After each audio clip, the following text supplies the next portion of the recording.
ఇప్పుడు మనకి చలికాలం మొదలైంది. చాలా చల్లగా ఉంటుంది. చలికాలంలో మనం ఎలాంటి జాగ్రత్తలు తీసుకోవాలి?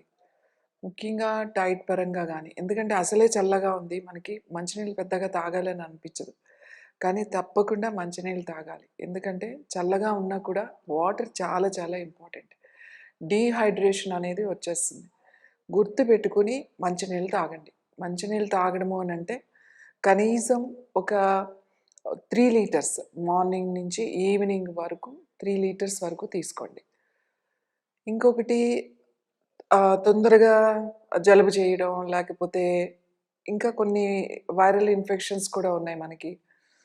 తుమ్ములు రావడం, అలెర్జీస్ ముఖ్యంగా అలెర్జీస్, తర్వాత ఆస్తమా పేషెంట్స్, బ్రీతింగ్ ఇష్యూస్ ఉన్న వాళ్ళకి, వీళ్ళందరికీ సైనస్, మైగ్రేన్ ఇలాంటి వాళ్ళందరికీ ఈ వింటర్‌లో బాగా సఫర్ అవుతూ ఉంటారు. కాబట్టి మనం యోగాలో ఇలాంటివి రాకుండా మనము ఏం చేయాలి అనంటే, మీకు మంచి ముద్ర ఉంది. శ్వాస ముద్ర అని అంటామట. మీరు శ్వాస ముద్ర ప్రాక్టీస్ చేయాలి. శ్వాస ముద్ర చేస్తే మనకు శ్వాసకు సంబంధించిన సమస్యలు రాకుండా ఉంటాయి. అంటే ఆస్తమా గానీ, లేకపోతే అలెర్జీస్ గానీ, లేకపోతే దగ్గు, జలుబు ఇలాంటివన్నీ కూడా బ్రీతింగ్ ప్రాబ్లమ్స్ అన్నీ కూడా మీకు తగ్గుతాయి. సో, శ్వాస ముద్ర ఎలా చేయాలి? మీ 2 చేతులు మీ చిటికెన వేలు ఈ బొటన వేలు దగ్గర ఇక్కడ పెట్టుకోండి. ఈ ఉంగరం వేలు ఉంది కదా! ఈ బొటన వేలు మధ్య గీత ఉంది కదా! అక్కడ పెట్టండి.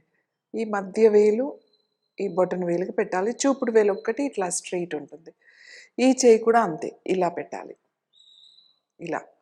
సో, ముద్ర ఇలా 2 మోకాళ్ళ మీద ఉంచుకొని, కళ్ళు మూసుకొని బ్రీతింగ్ మీద ఫోకస్ చేయండి.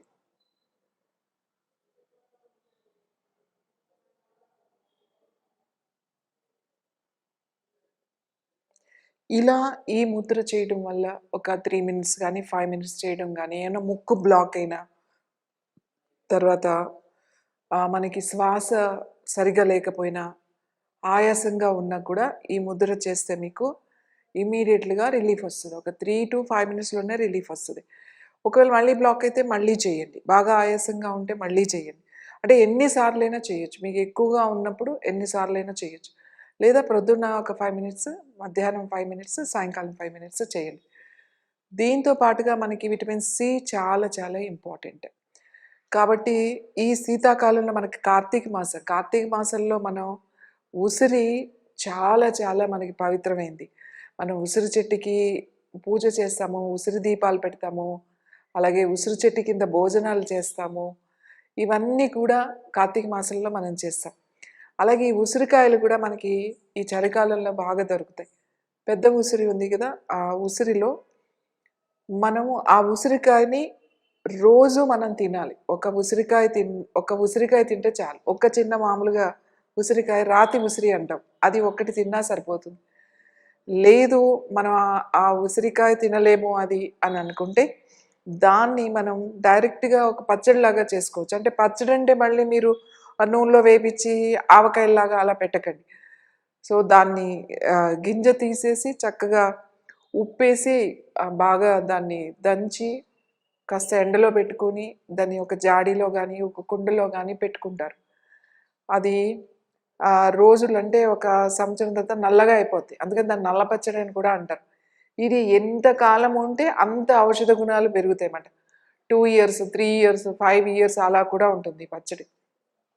అది చూడ్డానికి అలా ఉంటుంది గట్టిగా అయిపోయి. కానీ దాన్ని తీసుకొని కొంచెం మనం తాలింపులాగా పెట్టుకొని కాస్త మనకు కావాల్సిన కరివేపాకు, కొత్తిమీర కొంచెం అట్లా వేసుకొని, జీలకర్ర అలా వేసుకొని, తాలింపులాగా పెట్టుకొని, రోజు అన్నం తినేటప్పుడు కొంచెం అంత పచ్చడి మొదటి ముద్దలో గనక మీకు తింటే, మీకు కావలసిన విటమిన్ సి చాలా పుష్కలంగా వస్తుంది. మీ చర్మము మంచిగా నిగనిగలాడాలన్నా, అలాగే జుట్టు గూడా బావుండాలన్నా, మనకి తర్వాత పూర్తిగా మనకి ఈ ప్రాబ్లమ్స్ అంటే చలికాలంలో వచ్చే ప్రాబ్లమ్స్ బాగా డ్రైనెస్, ఎంత మాయిశ్చరైజర్ రాస్తూనే ఉంటారు. రాస్తుంటారు. అయినా కూడా డ్రై అయిపోతూ ఉంటుంది స్కిన్. కాబట్టి ఇలాంటి సమస్యలన్నీ కూడా తగ్గుతాయి మీకు. మీరు శ్వాసముద్ర చేస్తూ, అలాగే ఉసిరిని అంతేగాని ఉసిరి పొడి ఎక్కువ కలుపుకొని తాగేయడము, ఆమ్లా పౌడర్ అని చెప్పేసి అలా ఎక్కువ వాడకండి. ఎందుకంటే ఉసిరిని ఎక్కువ వాడినా కూడా ఇబ్బందులొస్తా ఉంటాయి. దాన్ని ఫ్రెష్‌గా మనం తినడానికే ప్రయత్నం చేయాలి. రోజుకి ఒక ఉసిరికాయ అంతవరకు మీరు తీసుకుంటే సరిపోతుంది. మనకి మంచి సీజన్ కాబట్టి ఈ సీజన్‌లో ఈ చలికాలంలో ఇది తినాలి. అలాగే ప్రాణాయామం. ప్రాణాయామము మీరు రైట్ నాస్ట్రిల్ ఎక్కువ వాడండి. ఎవరికైతే చల్లగా ఉందో, చలి ఎక్కువగా అనిపిస్తుందో, లేదా ఎక్కువ తొందరగా జలుబు చేయడము, తొందరగా పాదాలు, చేతులు అన్నీ కూడా చల్లగా అయిపోవడం, చాలా డల్‌గా ఉండడం. ఎందుకంటే శీతాకాలంలో ఎలా ఉంటుంది అంటే, చాలా కొంచెం డిప్రెషన్స్ అలాంటివి ఎక్కువవుతాయన్నమాట. మనకి ఎప్పుడు లేని బాధ, ఎప్పుడు లేని సమస్యలు అప్పుడే గుర్తొచ్చి బాధపడుతూ ఉంటామన్నమాట. బికాస్ ఆఫ్ ఏంటంటే వెదర్ అలా ఉంటుంది కాబట్టి మనకి ఆ చల్లని వాతావరణంలో మనకి ఆలోచన విధానం కూడా అలానే ఉంటుంది. కాబట్టి యాక్టివ్‌గా ఉండాలి. మనం యాక్టివ్‌గా ఉండాలి అనంటే ఏం చేయాలంటే సూర్యనాడిని యాక్టివేట్ చేయాలి. సూర్యనాడి అనంటే కుడి ముక్కు. కుడి ముక్కు అంటే సూర్యనాడు direct connect to your navel మాట. అదే చంద్రనాడి అంటే ఎడమ ముక్కు. ఎడమ ముక్కు నాడి చంద్రనాడి direct connect to your mind. So మీరు సూర్యనాడిని యాక్టివేట్ చేశారనుకోండి, ఈ చలికాలంలో వచ్చే సమస్యలు అంటే ఎలాంటి సమస్యలు అంటే ఈ ఆలోచనలు. మనకు చాలా డిప్రెషన్‌గా ఉండడం, డల్‌గా ఉండడం, నాకింక ఏమీ కాదేమో, నేనేమీ చేయలేనేమో, ఏది చేసినా నాకు ఇలానే ఉంటుంది, నాది ఇంతే, నాకేం కలిసి రావట్లేదు. ఇలాంటి ఆలోచనలు ఎక్కువవుతాయి. సో అలా ఉండకూడదు అనుకుంటే మనం సూర్యనాడిని కనుక యాక్టివేట్ చేసుకోవాలి. అంటే మనకు శారీరకంగా కానీ మానసికంగా కానీ డల్ అయినప్పుడు సూర్యనాడిని యాక్టివేట్ చేస్తే మనకి ఇమీడియట్‌గా బ్రెయిన్ యాక్టివేట్ అయ్యి మనకి ఎనర్జీ లెవెల్స్ ఇంప్రూవ్ అవుతాయి. ఇది సింపుల్ ప్రాణాయామం, సూర్యభేద ప్రాణాయామం అని కూడా అంటాం మనం. సో లెఫ్ట్ హ్యాండ్ చిన్ముద్రలో అలా ఉంచండి. మీ రైట్ హ్యాండ్ నాసికా ముద్ర అంటే మీ చూపుడు వేలు, మధ్య వేలు ఇలా ఫోల్డ్ చేసి కళ్ళు మూసుకొని కుడి ముక్కు ముందుగా ఎడమ ముక్కు మూయండి. కుడి ముక్కుతో శ్వాస తీసుకోండి. కుడి ముక్కుతోనే వదలండి.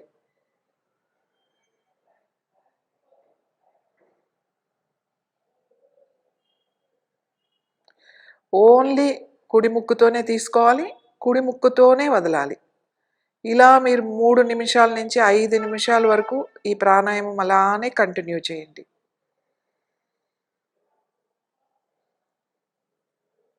ఇది సూర్యభేద ప్రాణాయామం.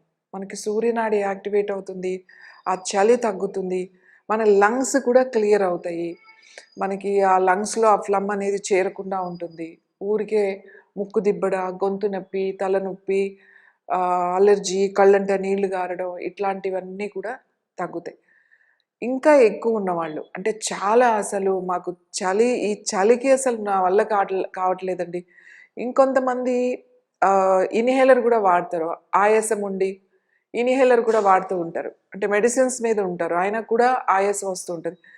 వాళ్ళు ఏం చేస్తారంటే సూర్యాంగ భస్త్రిక చేయండి. భస్త్రికా ప్రాణాయామం సూర్యాంగ భస్త్రిక. సూర్యాంగ భస్త్రిక అంటే ఏం లేదు. ఇలానే ఎడమ ముక్కు మూసి ఓన్లీ కుడి ముక్కుతోనే. భస్త్రిక అంటే తీసుకోవడం, వదలడం, తీసుకోవడం, వదలడం అన్నమాట. కొంచెం ఫాస్ట్‌గా చేస్తాం.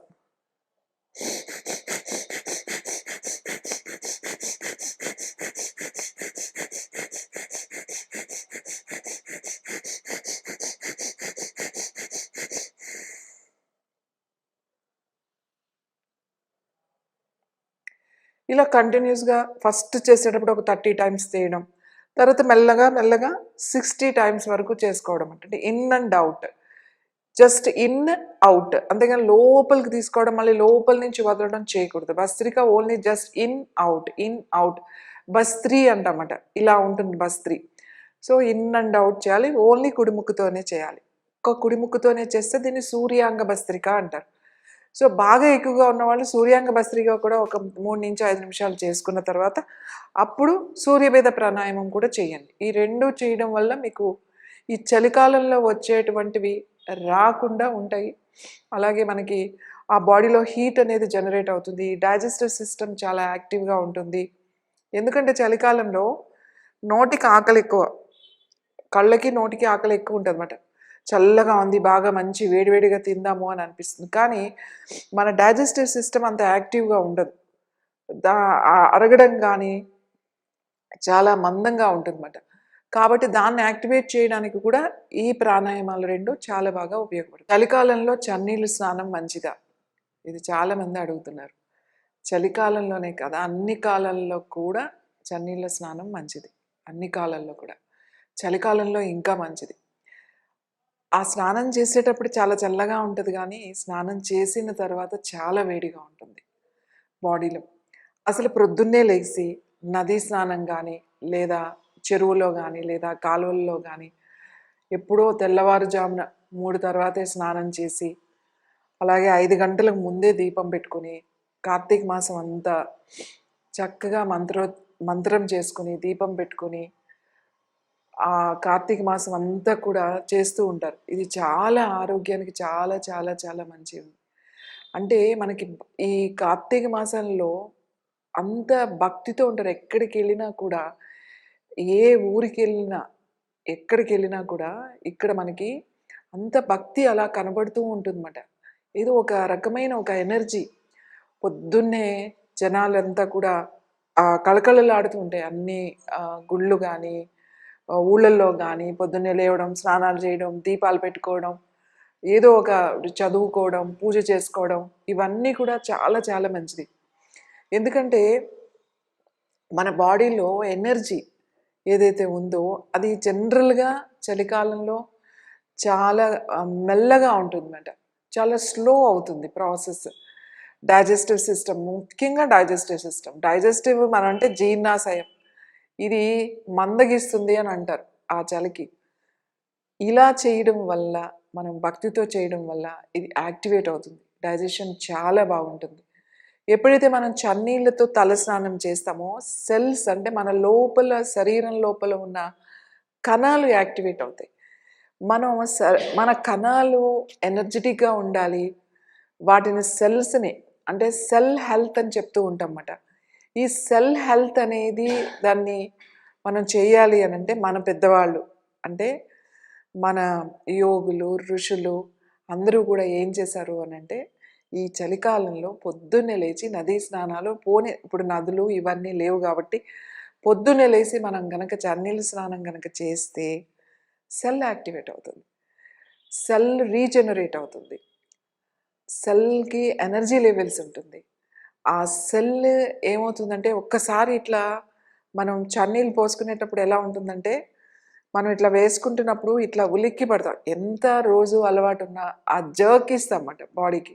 అంటే అదొక షాక్ లాగా ఉంటుంది ఇట్లా చన్నీళ్ళు పోయగానే. సో, దాంతో ఆ సెల్ మీకు ఓపెన్ అయ్యి సెల్ యాక్టివేట్ అవుతుంది. సెల్ హెల్త్ బావుండాలి అనంటే మనకి అందుకే ఏం చేశారు అనంటే కార్తీక మాసం అంతా కూడా చన్నీళ్ళతో తలస్నానం చేయాలి రోజు. స్నానం చేసి మనం దేవాలయానికి వెళ్ళినా లేదా ఒక దీపం పెట్టుకున్నా కూడా మనకి పుణ్యం వస్తుంది అని చెప్తారు. ఎందుకు ఈ పుణ్యం అంటే ఏంటి? మనం పుణ్యం అంటే ఏముంది? మనం ఆరోగ్యంగా ఉండడం. మన శరీరం ఆరోగ్యంగా ఉండడం. ఆరోగ్యంగా ఉండడమే మనం చేసుకున్న పుణ్యం. అందుకే మన పెద్దలు ఏం చేశారు అంటే ఇది ఒక సాంప్రదాయంగా ప్రతి సాంప్రదాయం వెనుక అలాగే మనం చేసే ప్రతి ఒక ఈ ఆనవాయితీ వెనక మనం ఏదైతే మన ధర్మం అని అంటున్నామో దీని వెనక ఆరోగ్యం ఉంది. అది మనం గుర్తుపెట్టుకోవాలి.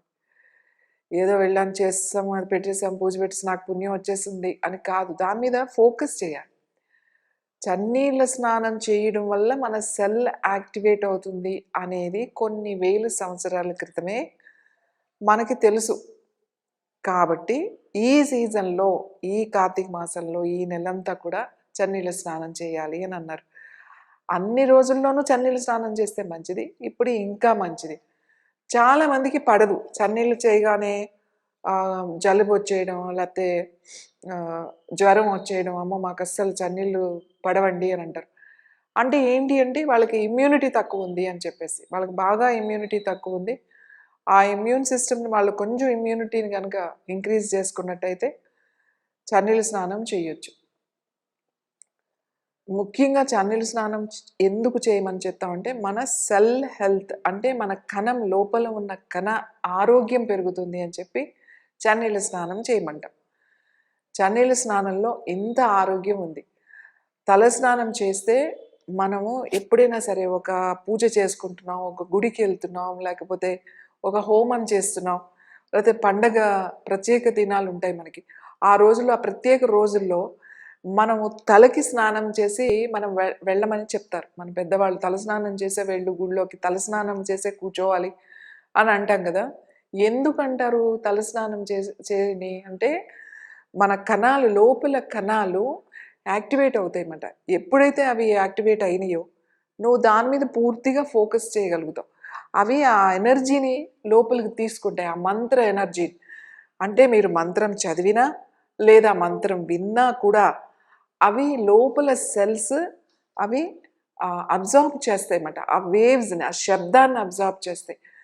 సో మనం ప్రొద్దున్నే లేసి తెల్లవారుజామునే చక్కగా చన్నీళ్ళతో స్నానం చేసి మనం అలా ఒక్క దీపం, మనం ఎక్కడికి వెళ్ళక్కర్లేదు, మనం ఇంట్లో అయినా అలా ఒక దీపం పెట్టుకుని అలా కళ్ళు మూసుకుని అలా కూర్చున్నారు అని అంటే చాలు, మీరు ధ్యానంలోకి చాలా తొందరగా వెళ్ళిపోతారు. ఎందుకంటే ధారణ వచ్చేస్తుంది. ధారణకి మీకు అది ధారణ రావాలంటే చాలా కష్టపడాలి మనం. అంటే దేని మీదైనా ఫోకస్ చేయాలంటే అలా కళ్ళు మూసుకొని కూర్చోవాలంటే చేయలేము. మన మైండ్ వినదు, ఏదో ఒక ఆలోచన తీసుకొచ్చి నిన్ను కూర్చోనియదు.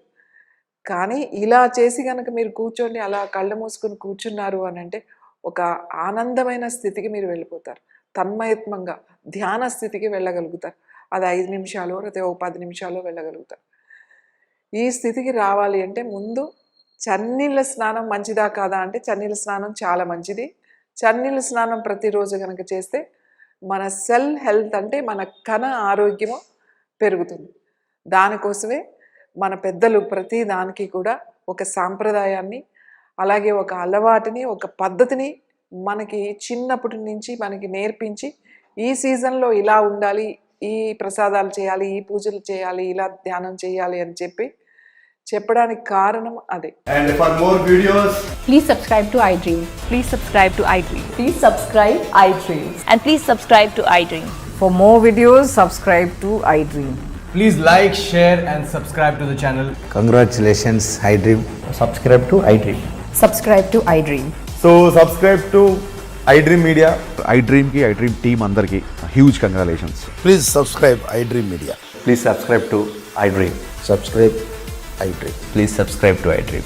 iDream అంటే నా కళల ఛానల్ సబ్స్క్రైబ్ చేసుకున్నారు, నోరు తిరుగుతలేదు, మీరైతే గంట గుర్తు కొట్టండి. For more such videos, please subscribe to iDream. Subscribe to iDream. Please subscribe to iDream. Please subscribe iDream Media. Please do subscribe to iDream. Please subscribe to iDream Media. For best entertainment and information, please subscribe iDream. And don't forget to subscribe to iDream.